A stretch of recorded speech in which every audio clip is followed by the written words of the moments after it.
Okay, so we're going to talk a little bit about writing equations and inequalities, which is a big part about algebra, and it can also be a little tricky. So a couple of just definitions here. First, an equation is just, we'll just say it contains an equal sign. An inequality is a statement that contains an inequality symbol. So it could be less than, greater than, less than or equal to, or greater than or equal to. So an inequality will contain one of these. And then an open sentence is an inequality or equation. So we'll say, oh, actually equation or inequality that contains an algebraic expression.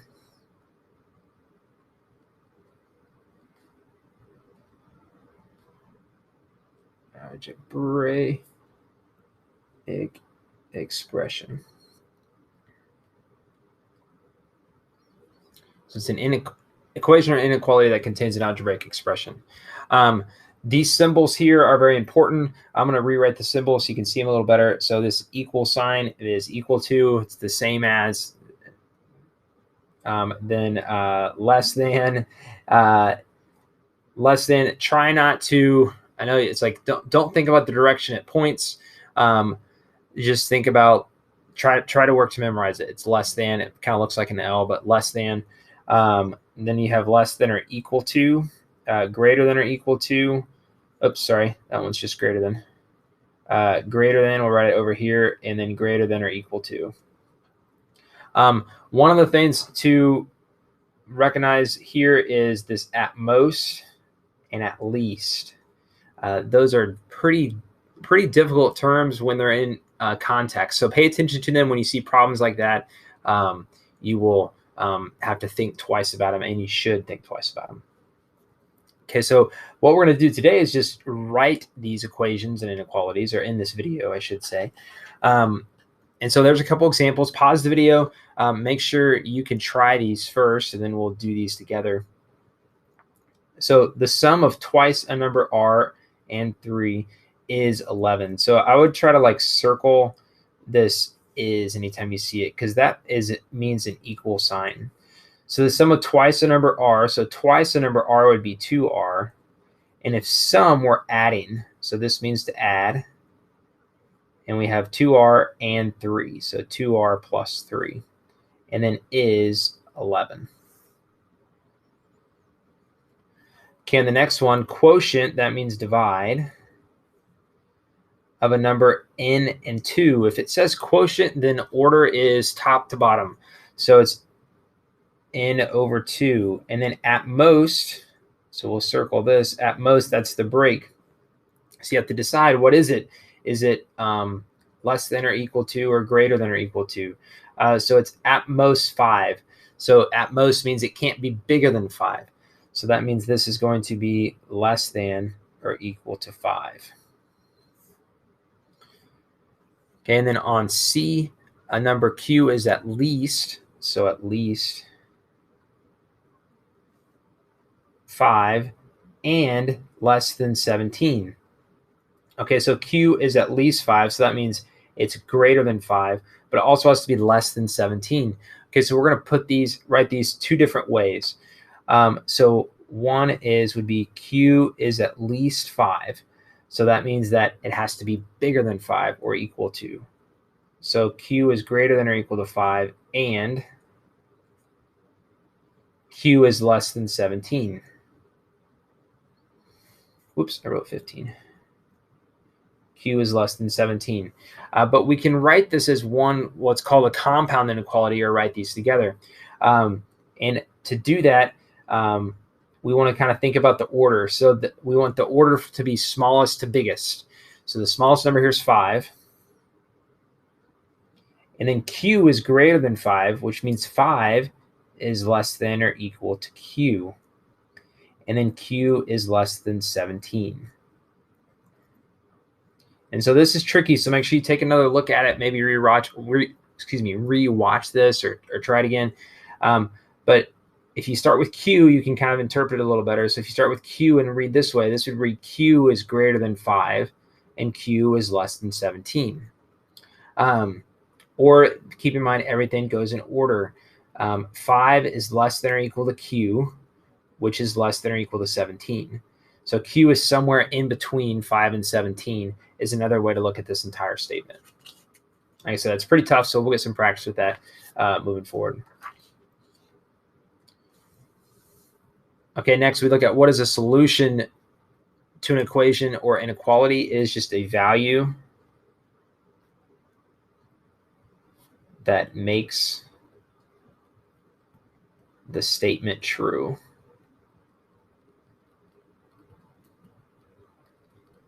So we're not going to solve these today. We're just going to see if they are solutions. So we just want to know if it's true. So here it says, check whether the value 5 is a solution to the given inequation or inequality. So to check, we're just going to plug in 5 for D. So we have 24 minus 3 times 5. And we want to know, is it equal to 9? Is it true? We'll put a little question mark there. So we have 24 minus 15. And is that 9? Is that true? And if you do 24 minus 15, you do get 9. 9 is equal to 9. So this is true. So we'll just say true.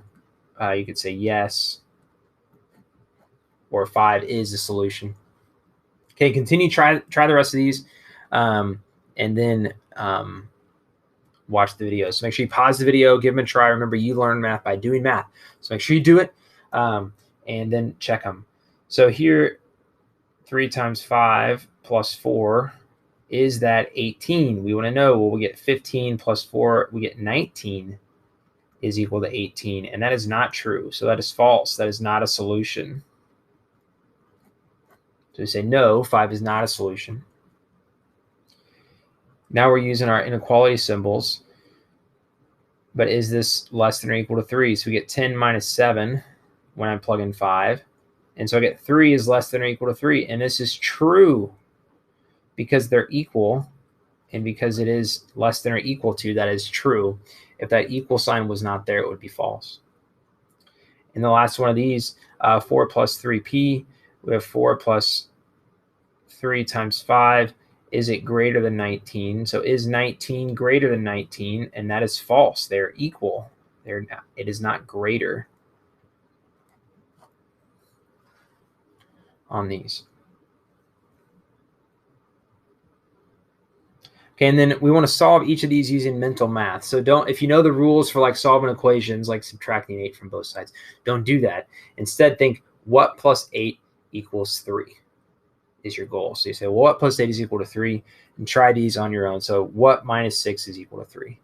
So what plus 8 is equal to 3? Well, I would have to have negative 5 plus 8 would be equal to 3. I should probably write y equals negative 5.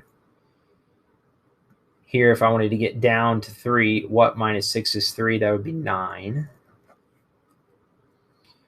This is what times 8? Oops, got me. What times 8 is 32? So that'd be 4. C is equal to 4. And then what divided by 7 is equal to 4? So you think about your division facts. What divided by 7 is equal to 4? 21 divided by 7, that's 3. 28 divided by 7 is 4. So A should be 28. And it's good to always practice that mental math in anything you do. So like if you're using a calculator, like try to do it in your head first, and then try to check your work in your calculator if you need to. And then the reason for that is because in math, a lot of times you'll make mistakes, like I make mistakes, but a lot of times our mistakes will lead to numbers or answers that don't make sense. And if you have a good handle on your mental math, or what's called number sense, then you'll recognize, oh, wait, that number is way too big. That doesn't make sense. I must have done something wrong. And so keep practicing that mental math as we go. Okay, we'll pause. You might have to pause the video here. I'm going to go through this quickly. But this is kind of the steps we're going to use for problem solving. We're going to label the variables or identify the variables. We're going to write an equation or inequality. We're going to solve using steps. And then we're going to state the solution in a sentence. And so we have this LESS acronym. So label, equation, solve, solution.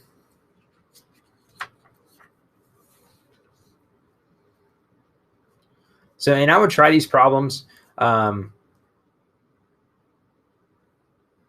would try these problems. Let me get this where you can see it a little better on your own before watching this video. So read through these, try them, see if you can figure this out. So Sarah enrolled in a guitar class. The enrollment fee was $25, and she paid a total of $70 for the enrollment fee and 3 lessons. What's the cost of the 3 lessons, and how much did each lesson cost? Okay, so she enrolled in a guitar class. The enrollment fee was $25. She paid a total of $70. So we want to know the cost of each lesson and how much did each lesson cost. So let's make a label for lesson. And I'm not going to use L. I'm going to just use X is equal for the number of lessons.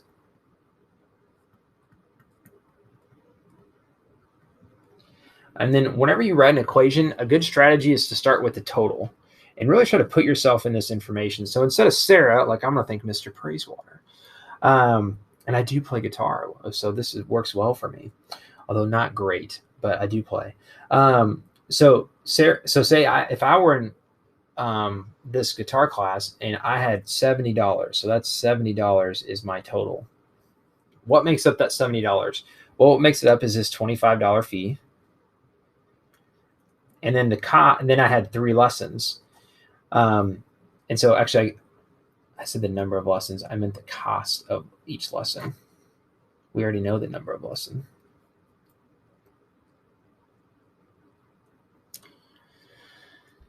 Okay, so we have 25 and then plus 3 times X. And that will give me my total cost. That's how it's made up. So they're going to charge me $25, and then for every lesson I have to pay them a certain amount of money, whatever that is.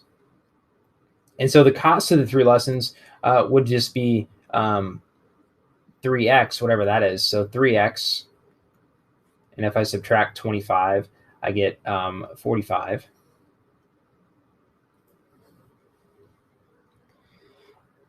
And so the cost of 3 lessons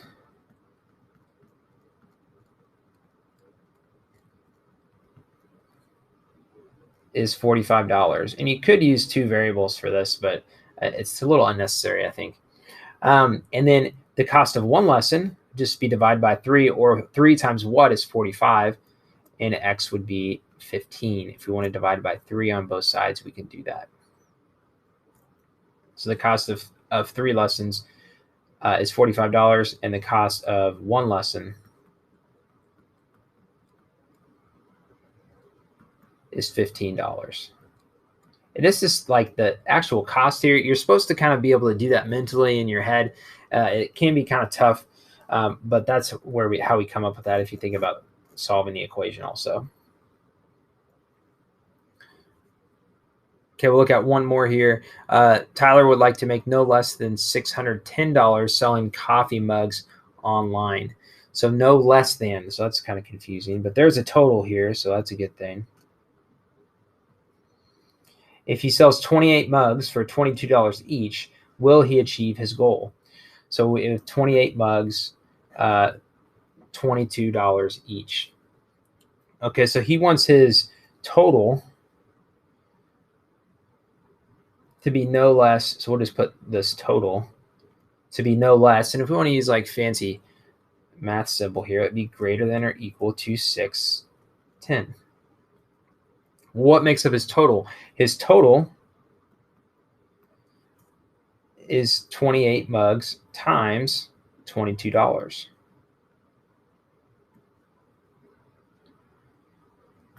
And so if we multiply those, grab a calculator, I can't do that one in my head, we get 616. So is that total 616 greater than 610? And yes, true. Congratulations, Tyler. You did it. You raised the money you wanted to raise. Excellent work. Okay, so he achieved his goal. So will he achieve his goal? Always make sure you answer the question. Yes, Tyler reached his goal. He actually surpassed his goal. Oh, let me move that down for you. There you go. As always, if you have any questions, please reach out and ask. The sooner the better. And good luck.